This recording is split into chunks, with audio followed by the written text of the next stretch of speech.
Hello दोस्तों, एक बार फिर से आपको स्वागत है। दोस्तों प्लीज़ आप बताइए, क्या एसीसी का रिज़ल्ट सचमुच गंदा हुआ है? तो अगर गंदा हुआ है फिर भी आज जो एसीसी का टेक्निकल चार्ट पैटर्न है उसमें एसीसी ऊपर जाते हुए क्यों नज़र आ रहा है? पर मैंने दोस्तों पूरा यूट्यूब छलांग मारा यार, एक भी वीडियो मुझे काम का नहीं लगा। सब वो सब नंबर के पीछे भाग रहा है। मुझे समझ में नहीं आ रहा है इनका ओरिजिनल कारण क्या है, गंदा क्यों आया, नेगेटिव क्यों आया? क्या ये ऑपरेटर का कुछ गेम है ना सचमुच का गंदा है? मैंने दो तीन पॉइंट, ये जो रिजल्ट है जो सारे लोग ने बोल रहा है बट वो लोग नहीं बोल रहा है, दो पॉइंट मुझे ये समझ में नहीं आ रहा है। अगर आप लोगों को समझ में आ रहा है तो प्लीज़ बताइएगा। मेरा फैमिली का पैसा भी एससीसी के अंदर है, मेरा खुद का पैसा भी है, न जाने कितने लोगों का पैसा है। अगर अच्छे से एनालाइज कोई कर सकता है और इसका मतलब आपको पता है तो ज़रूर कमेंट में बताइए और हम लोगों को मदद करिए।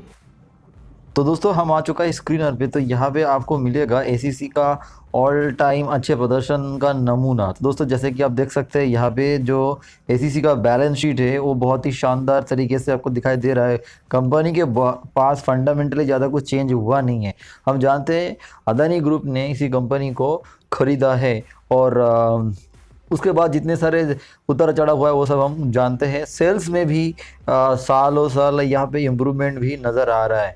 बट एक चीज़ यहाँ पे आप देखिए, यहाँ पे अगर आप सितंबर को फॉलो करिए, देखिए सितंबर मतलब सारे सितंबर को आप देखिए ना, अभी भी सेल्स में ग्रोथ है। सेल्स में अच्छे खासे ग्रोथ आपको दिखाई दे रहा है। और ये जब आप कंसोलिडेट देख रहे हैं ना, तब आपको ये देखने को मिल रहा है ना, थोड़ा बहुत यहाँ पे ग्रोथ आपको दिखाई दे रहा है। बट यहाँ पे प्रॉब्लम कहाँ पे देखिए, इस बार ओपीएम ज़ीरो है और उसके बाद सारे कैलकुलेशन करने के बाद आपको -18 आ रहा है। सारे लोग सिर्फ ये दिखा के बोल रहा है इसका गंदा है। ये कोई थोड़ी एनालाइज थोड़ी हुआ ना। लोगों का पैसा लगा हुआ है। अगर आप कुछ वीडियो बना रहे हैं उनका तो ओरिजिनल, मतलब लोग जो प्रॉब्लम में फंसे उनका सोल्यूशन बनाइए। अब सिर्फ पैसे के लिए यूट्यूब में वीडियो बनाएंगे, ऐसे थोड़ी ना हो पाएगा।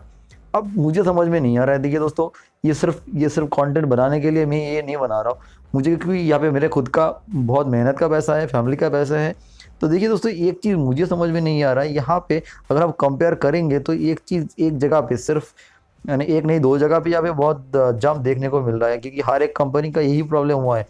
जो पावर एंड फ्यूल्स है इसमें जो प्रॉब्लम आया है, बट हम जानते हैं ना, अगर एक क्वार्टर दो क्वार्टर छोड़ देंगे तो ये प्रॉब्लम का हल हो सकता है। तो मतलब ये सोच के हम इस कंपनी को होल्ड कर सकते हैं। फिर हम कॉस्ट ऑफ मटेरियल देखते हैं तो इसमें सालों साल यहाँ पे इम्प्रूवमेंट हुआ है। अगर पिछले क्वार्टर से देखेंगे तो कम हुआ है, ये भी ठीक है।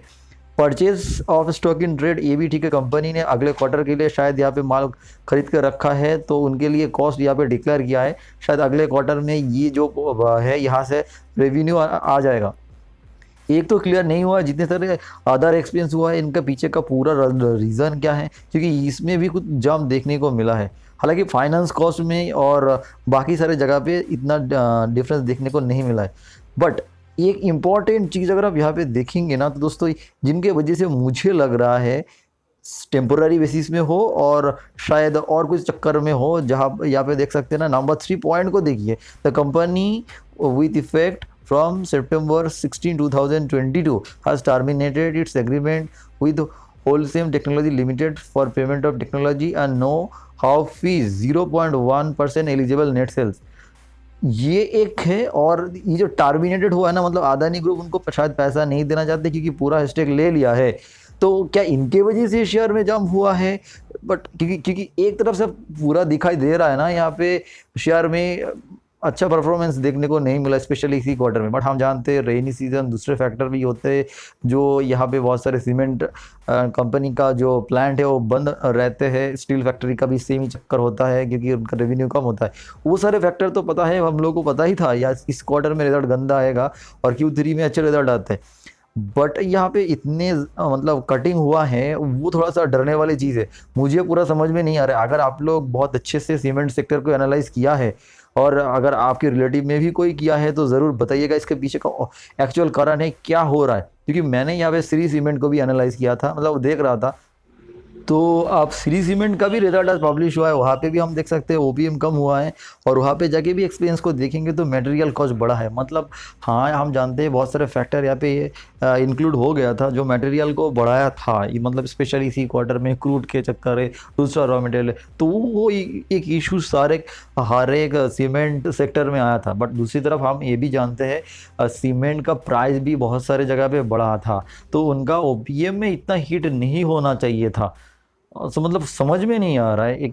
एक दूसरा फैक्टर या यहाँ पे देखिए, तो एक नहीं दो फैक्टर मैं आपको बता रहा हूँ, क्योंकि देखिए शायद रिजल्ट गंदा होगा ये बहुत बहुत पहले से ही पता चल गया था, और शायद इनके लिए आप ऊपर से देखिए कितने % करेक्शन है। अब आप देखेंगे तो यहाँ पे 20% के आसपास करेक्शन हो चुका है। क्या ये जो शेयर करेक्शन है इनके मतलब पहले ही पड़ चुका है? हो भी सकता है और नहीं भी हो सकता है। अब ये भी देखेंगे ना, कंपनी एक बहुत ही मतलब अच्छी जगह पे है, अच्छे सपोर्ट में है, तो ये सपोर्ट अगर टूटेगा तो हम लोगों को शायद दूसरा एक्शन लेना पड़ सकता है। क्योंकि देखिए इससे पहले कई बार ये 200 मूविंग एवरेज के पास इन्होंने बहुत टाइम बिताया है, तो हो सकता है यहाँ पे कंसोलिडेट करे। और क्योंकि डाउट लग रहा है, क्योंकि और एक पॉइंट भी है जो आपको देखना चाहिए, क्योंकि इस टाइप का चार्ट मैंने इससे पहले जो देखिए, एक मिनट, फेयर कैम का चार्ट, जैसे कि सब जानते हैं ना, मैं ये फेयर कैम का चार्ट बहुत पहले से देख रहा था, तो और आप लोगों को बताया भी था क्योंकि इसके ऊपर मेरा एक्सपर्टाइज है। तो जब करेक्शन हुआ था दोस्तों, तो आप देखिए ये जो क्वार्टर आया था ना उसका अच्छा नहीं आया था। आप जाके देखिएगा तो उसके पहले ही इस चार्ट में बहुत अच्छे से गिरावट हो चुका था, और वो मतलब रिजल्ट गंदा आने के बाद भी उसके बाद अब देखिए शेयर ऊपर भाग गया, तो डिसीजन लेना भी मुश्किल हो रहा है सच में। अब इस पॉइंट को देखिए, यहाँ पे जो 2 सितंबर 2020 को Morgan Stanley Asia Singapore PT ने बाई किया है, 9,41,000 के ऊपर शेयर बाई किया है। प्राइस था 2290, जो मतलब अभी चल रहा है लगभग। तो ये एक बहुत बड़ा इन्वेस्टमेंट आया है। तो इन लोगों को ऑब्वियसली पूरा इन्फॉर्मेशन पता है, हम लोग तो छोटे खिलाड़ी हैं, हम लोगों को पता ही नहीं है। तो अब क्वेश्चन यहाँ पे है, अगर इसी प्राइस में बाइंग किया गया है तो पूरा इन्फॉर्मेशन अगर इनके पास है तो क्या हम लोग को होल्ड करनी चाहिए? क्योंकि इस टाइप में अगर मैंने वो दूसरे चार्ट दूसरे कंपनी भी देख रहा था तब वो लॉजिक सही बैठ रहा था, क्योंकि रिजल्ट खराब आया फिर ज़्यादा नहीं गिरा। अब मैं तो यहाँ पे 2 चीज़ करने वाला हूँ, मैं आपको बता देता हूँ।